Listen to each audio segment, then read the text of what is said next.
അതെ തല ധരിച്ചവൻ ഒന്ന് വിളിക്കാവോ?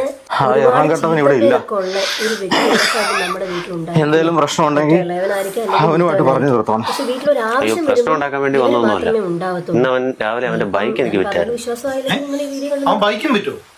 അവൻ അതും വിറ്റ് കള്ളു കുടിച്ച് കാണും. കുടുംബം നശിപ്പിക്കാനുണ്ടായി. അയ്യോ അങ്ങനല്ല കേട്ടോ. അവന്റെ അപ്പൻ അർജന്റായിട്ട് സർജറിക്ക് കുറച്ച് പൈസ ആവശ്യമുണ്ടെന്ന് പറഞ്ഞിട്ടാണ് രാവിലെ എന്റെ അടുത്ത് ബൈക്ക് കൊണ്ട് വിറ്റത്. എടാ നിന്നെ വിശ്വസിച്ച മുതലല്ലേ ആ സാധനം, പിന്നെ അതുകൂടെ കൊണ്ട കളയെന്ന് പറഞ്ഞാൽ ഞാൻ പിന്നെ നിന്നെ ചെയ്യട്ടെ. എടാ ഒരു മിനിറ്റ്. ആ ഹലോ. ആ ജോജി നീ എവിടെടാ? എടാ സാമേ, എടാ ഞാൻ ഒരു ശകലം പ്രശ്നത്തിലാണ്. എടാ ഞാൻ നിന്നെ തിരിച്ചു വിളിച്ചാൽ പോരെ?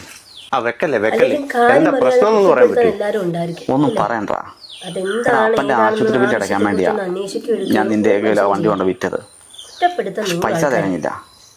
ഞാൻ ഒരു കൂട്ടുകാരൻ്റെ വൈഫിൻ്റെ ഒരു മാല മേടിച്ചു പണയം വെക്കാൻ. അതിപ്പോൾ മിസ്സിങ്ങാ. എവിടെ പോയെന്നൊരു പിടുത്തവും ഇല്ല. എടാ ഞാനിപ്പോ നിന്റെ വീട്ടിലുണ്ട്. നിന്നെ ഇവിടെ കണ്ടില്ല, അതാ വിളിച്ച്. എന്നാ സമയകാര്യം? നിന്റെ നിന്ന് ബൈക്ക് വാങ്ങിച്ചിട്ട് ഞാൻ വീട്ടിൽ ചെന്നിട്ടൊന്ന് വാഷ് ചെയ്യാൻ വേണ്ടി കൊടുക്കാൻ പോയപ്പോഴത്തേന് നിന്റെ ആ ബൈക്കിന്റെ ബാഗിൽ നിന്ന് ഒരു സ്വർണ്ണമാല കിട്ടി. അത് തിരിച്ചു തരാൻ വേണ്ടി ഞാനിപ്പോ ഇവിടെ വന്നു. മാല ബാഗിലുണ്ടായിരുന്നോ? ആ എടാ മാല കിട്ടി, ഞാൻ പോയി മേടിച്ചോണ്ടിരാം. എടാ നിൽക്കടാ, എന്നാലും സാധനം കിട്ടിയില്ലേ?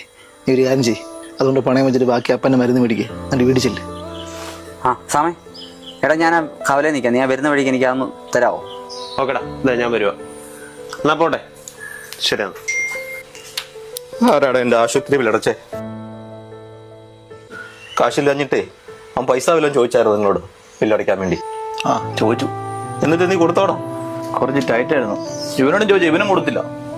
നീയൊക്കെ ഈ പൂത്ത കാശും കൈ വെച്ചിട്ട് നല്ല മനുഷ്യനെയാ. അവനെ നരയിക്കാൻ പറ്റില്ലടാ.